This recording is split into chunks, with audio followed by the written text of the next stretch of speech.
eu sou o professor José Ribamar Bessa Freire, professor da UERJ da Unirio, que há 40 anos trabalho com formação de professores indígenas no Brasil todo e pesquiso também sobre a história indígena.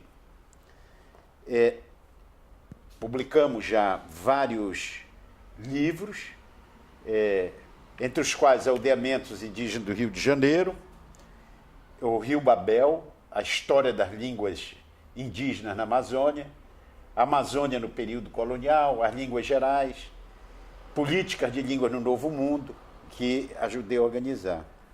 Nesse processo de pesquisa, nos arquivos, a gente tentou entender o que aconteceu com os índios no Brasil. E, através da documentação histórica, nós fizemos um pequeno esquema, um pequeno quadro, não é, que talvez ajude a compreender esse processo. Bom, em primeiro lugar, nós temos aqui, olha, os índios estavam nas suas aldeias de origem, antes da chegada do colonizador, até 1500. Os índios estavam vivendo em suas aldeias de origem. Segundo os dados levantados pela chamada Escola de Berkeley, nos Estados Unidos, que é uma reunião de pesquisadores em demografia histórica, eles calculam que aqui, no que é hoje território do Brasil, existiam aproximadamente, no cálculo que eles fizeram, refinando os métodos de análise, buscando projetar para áreas que se sabia que eram densamente povoadas, mas que não se calculava quantos índios tinham, eles fizeram projeções diárias em que foram feitas, naquele momento do contato, os primeiros levantamentos e projetaram de áreas conhecidas para áreas desconhecidas. Eles refinaram o método e chegaram, então, a essa quantidade de 10 milhões de índios que povoavam o território que é hoje o Brasil. E aí a gente se pergunta o que aconteceu com esses índios? Por que eles foram exterminados? Em primeiro lugar, eles foram exterminados não porque os portugueses fossem malvados e cruéis e sanguinários e quisessem acabar com os índios. Não é bem aí. O que era perverso e cruel era um sistema de trabalho que foi instaurado no período colonial. Esses índios que estavam em suas aldeias de origem, para viver em abundância, de barriga cheia, eles necessitavam dedicar uma média de 3 a 3 horas e meias diárias à produção de bens, ao trabalho, digamos assim, produtivo. E os portugueses chegaram e eles quiseram alterar esse sistema de trabalho. Eles queriam que os índios que estavam em suas aldeias de origem, trabalhando para o seu próprio consumo, produzindo para o seu próprio consumo, dedicando 3 horas e meia à atividade produtiva. Eles queriam que esses índios viessem trabalhar 10, 12, 14 horas por dia num processo de produção de produtos que não iam ser sequer consumidos pela comunidade. Pau-brasil, cana-de-açúcar, algodão, tabaco. Então, os índios, evidentemente, se revoltaram. E nesse processo é que houve o extermínio. Então, esse esquema aqui talvez ajude a compreender o que aconteceu. Havia 3 formas de arrancar esses índios de suas aldeias de origem. Uma delas era o descimento, chamado descimento. O descimento,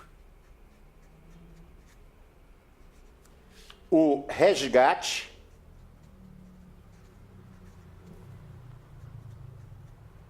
e a guerra, não sei se está dando para ler, guerra justa, a chamada guerra justa. Havia então essas 3 formas de arrancar os índios das suas aldeias de origem. Elas tinham o mesmo objetivo, mas tinha uma metodologia diferente. O que era o descimento? O descimento, em princípio, legalmente, era uma operação pacífica, feita, em geral, sob o comando de um missionário. O missionário vinha aqui na aldeia de origem, aprendia algo da língua, ficava 1 ano, 2 anos, ensinava o catecismo e depois tentava convencer os índios a descer. Descer significava sair da sua aldeia de origem para vir para uma outra situação que a gente vai explicar aqui no quadro. Mas, em princípio, era uma operação pacífica. O resgate já era uma operação que, teoricamente, era uma operação comercial. Os portugueses procuravam aqueles índios aliados a eles, que mantinham guerra com outros grupos indígenas e procuravam trocar o prisioneiro de guerra indígena por machado, tesoura, terçado, facão, enfim. Eles davam isso em troca daqueles índios que foram aprisionados em guerra intertribais. Esse era o resgate, que era uma operação de comercial, de troca. Depois a gente vai ver como efetivamente se deu esse processo. O terceiro era a guerra justa. A guerra justa, ela consistia numa invasão pura e simples das aldeias indígenas, onde as tropas de guerra justa matavam velhos, crianças. Quem não constituía uma força de trabalho em potencial era passada a fogo, queimavam as malocas e faziam os prisioneiros, aqueles homens e mulheres com capacidade de trabalho. Bom, aí o que acontecia? Surgiram vários tipos de índios no período colonial. Um deles eram os chamados índios livres. Nós vamos colocar entre aspas, porque era assim que a documentação colonial chamava. A gente vai ver que não eram tão livres assim. Mas ela chamava de índios livres em oposição aos índios cativos. Aqui está melhor. Então, esses índios que eram descidos, eles eram considerados índios livres. Os índios que eram resgatados, eles também eram considerados ou livres, eles vinham para cá, ou cativos, dependendo de como foi feito o resgate. A gente vai explicar isso daqui a pouco. E, finalmente, as chamadas guerra justa, ela produzia um outro tipo de índio, que eram os índios cativos. Bom, esses índios livres, eles eram levados para aldeias de repartição.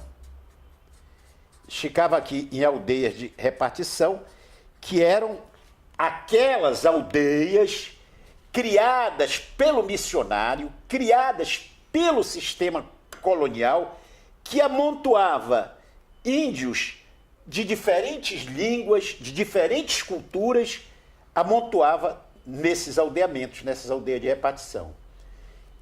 Enquanto aqui, nas aldeias de origem, os índios tinham autonomia, estavam vivendo de acordo com seus usos, costumes, tradições, línguas, etc., não é? Dentro de um sistema social que eles manejavam e controlavam, aqui nas aldeias de repartição eles perdiam essa autonomia.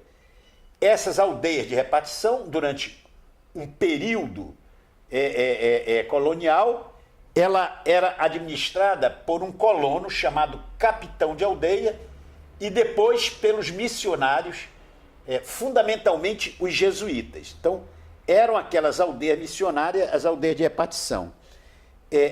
Por que elas eram chamadas de aldeia de repartição? Porque os índios que eram amontoados aqui, eles eram distribuídos para... aqui nós podemos fazer uma... Eles eram distribuídos para os colonos, que tinham empreendimentos, né, na colônia, para os missionários. Os missionários tinham que comer, tinham que se deslocar de um lugar para o outro, de canoa, e não eram eles que iam plantar, nem eram eles que remavam. Então, o missionário, durante um longo período na colônia, eles tinham direito a 25 casais de índios. 25 casais de índios. Ou seja, cada missionário era servido por 50 índios, não é, que eram encarregados, então, de todo o trabalho de agricultura, de roça, de pesca, de caça, como remeiro, né, nessas atividades. Então, eles eram distribuídos para os colonos, para os missionários e também para a coroa portuguesa. A coroa precisava construir fortes, fortalezas, ela tinha o governador, tinha a administração, que vivia um pouco disso. Então, esses índios eram distribuídos. Nós já vamos ver como é que funcionava esse sistema. Os índios aprisionados em guerras justas ou resgatados injustamente, como eles diziam, eram os índios cativos. Eles vinham para o mercado de escravos. E daqui do mercado de escravos, eles eram vendidos para os colonos, para os missionários e para a coroa portuguesa. De tal forma que nós tínhamos, ao contrário da América Espanhola, que tinha o sistema da encomenda, nós tínhamos dois sistemas de trabalho aos quais os índios eram submetidos. O sistema de repartição, das aldeias de repartição, e o sistema de mercado de escravo, de escravidão. Né?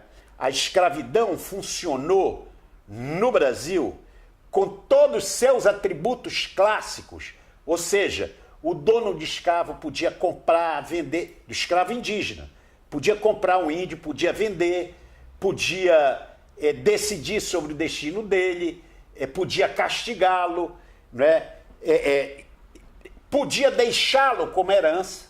Aqui no Mosteiro de São Bento, próximo ao mar, existem documentos onde uma fazendeira, por exemplo, lá de Campos, deixa para o próprio Mosteiro de São Bento os escravos indígenas, que eram chamados de negros da terra. Né? Então, nós temos esses dois sistemas que, em tese, deviam funcionar assim. Na prática, o que se deu? O descimento, que era uma tentativa de convencer os índios a descerem para virem ser repartido variou um pouco, a legislação variou, mas durante 6 meses, às vezes durante 8, às vezes durante 4, mas eles eram repartidos para o trabalho nos colonos, para os próprios missionários, para a coroa portuguesa. Findo esse período, eles voltavam para a aldeia de repartição. Por isso que diz que eram índios livres e não escravos, porque eles não eram propriedade dos colonos. Eles eram considerados livres, porque eles viviam na aldeia de repartição e eram obrigados a fornecer um trabalho compulsório. Também em condições de 10, 12, 14 horas, a gente vai já falar sobre isso também. O importante a dizer aqui é que esses índios livres, também chamados de índios descidos ou índios de repartição, eles eram submetidos a um sistema de trabalho muito cruel. E quando eles perceberam, eles souberam muito rápido qual era o destino deles se aceitassem descer. Eles começaram a recusar a descer.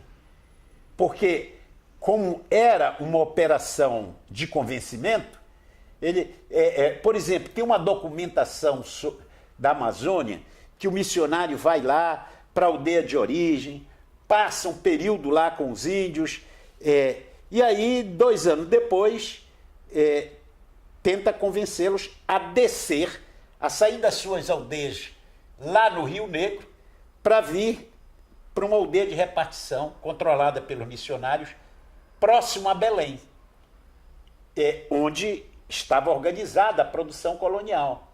E aí os índios dizem, não, a gente não quer. Aí o padre tentando convencer, disse, não, vamos descer, porque lá na aldeia próxima a Belém, vocês vão estar mais próximo de Deus.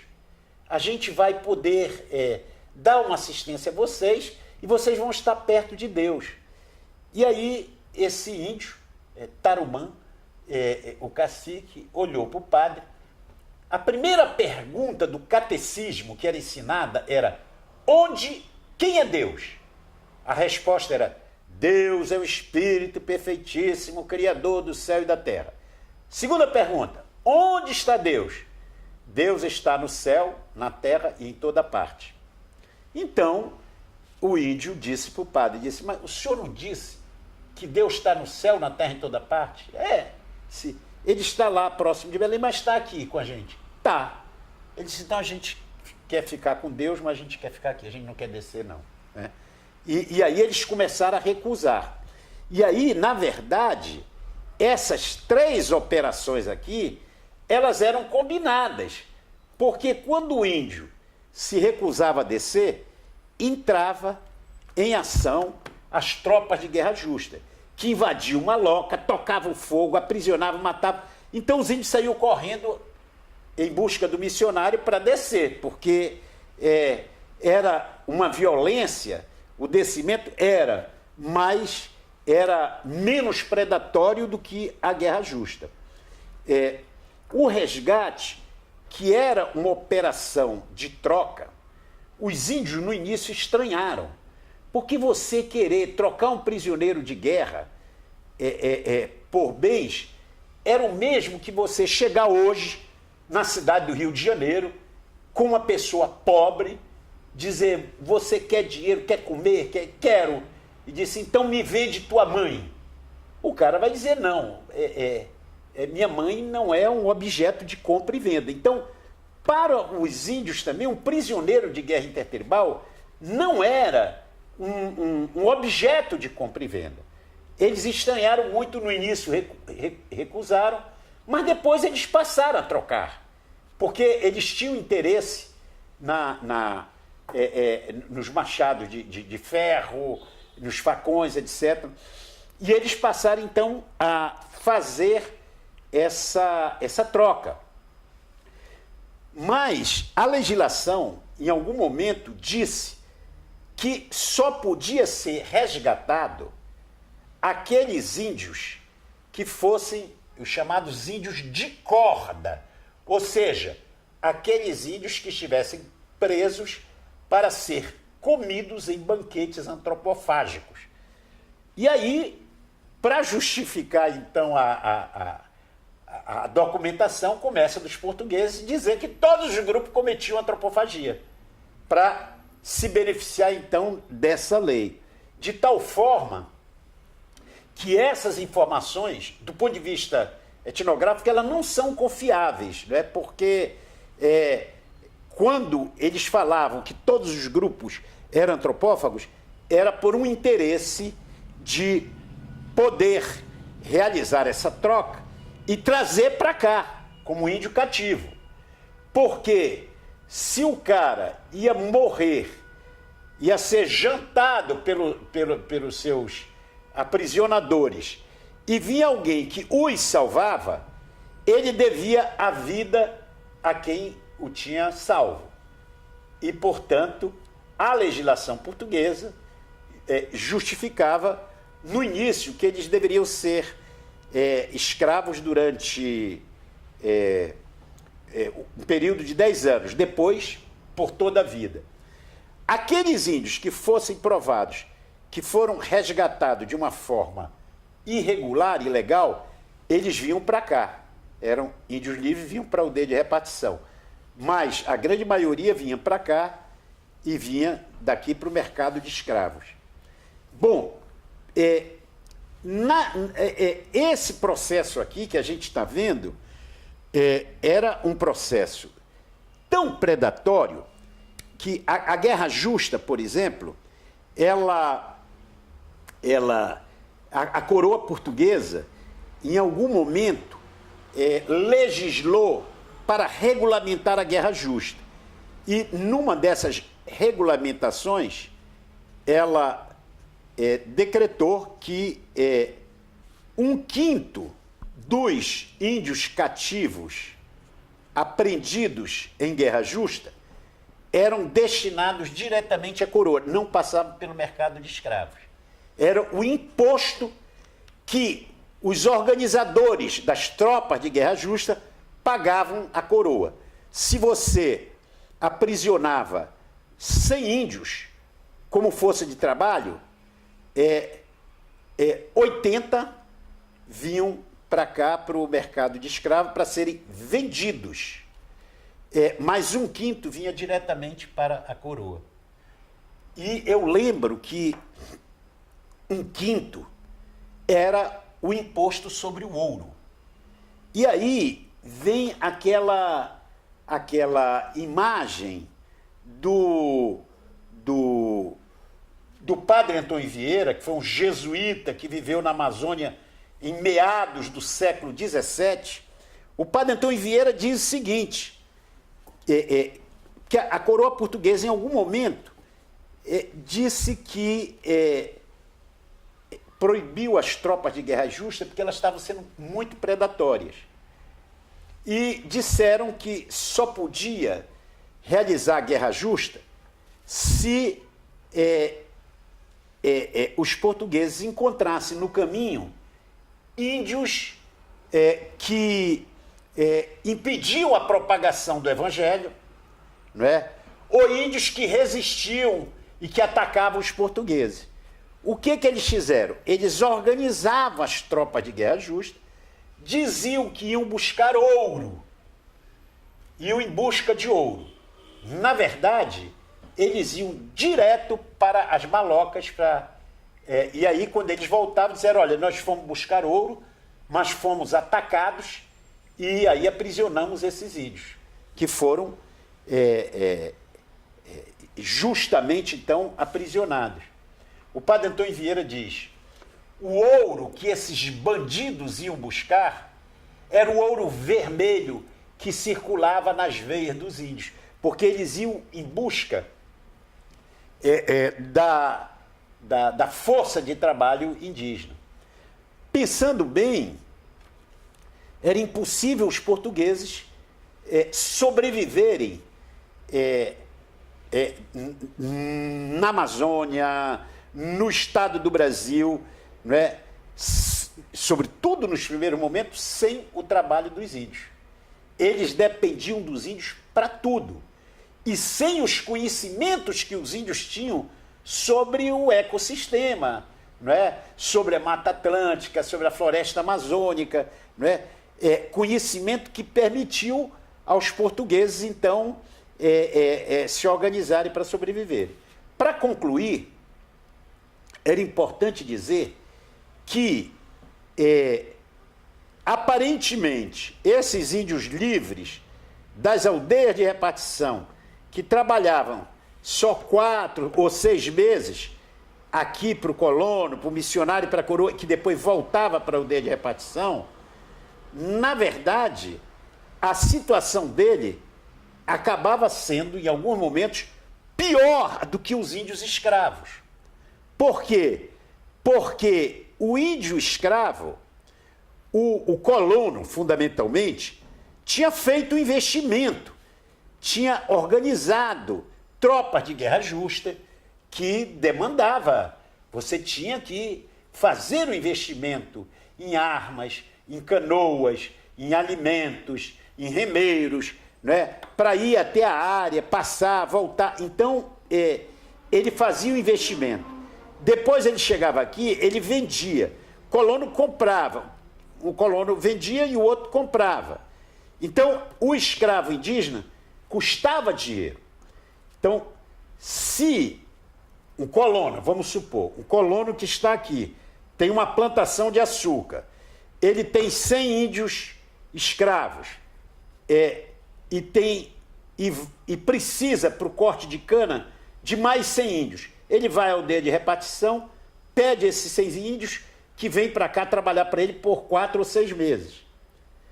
O índio escravizado era escravo por toda a vida. Mas o colono tinha feito um investimento nele. Se esse índio escravo morresse nos primeiros momentos, o colono perdia dinheiro, né? Então, ele tinha um certo cuidado na reprodução da força de trabalho. Quer dizer, de não exaurir e de não ser demasiadamente predatório, porque ele precisava ter um retorno do investimento que ele fez. No caso do índio de aldeia de repartição, ele ia ser devolvido para a aldeia. Então, quando faltava um mês para devolver para a aldeia, eles aumentavam a jornada de trabalho, 12, 14 horas, retiravam comida, etc. Então, as mortes no sistema de trabalho eram até maiores desses índios livres do que nos índios cativos. Isso é uma coisa. E a outra coisa, para concluir, que eu acho importante falar, é que o colono que busca o índio na aldeia de repartição é o mesmo que tinha escravo. Então, o que acontece? Quando ele ia pegar índios na aldeia de repartição e trazia para trabalhar no seu empreendimento.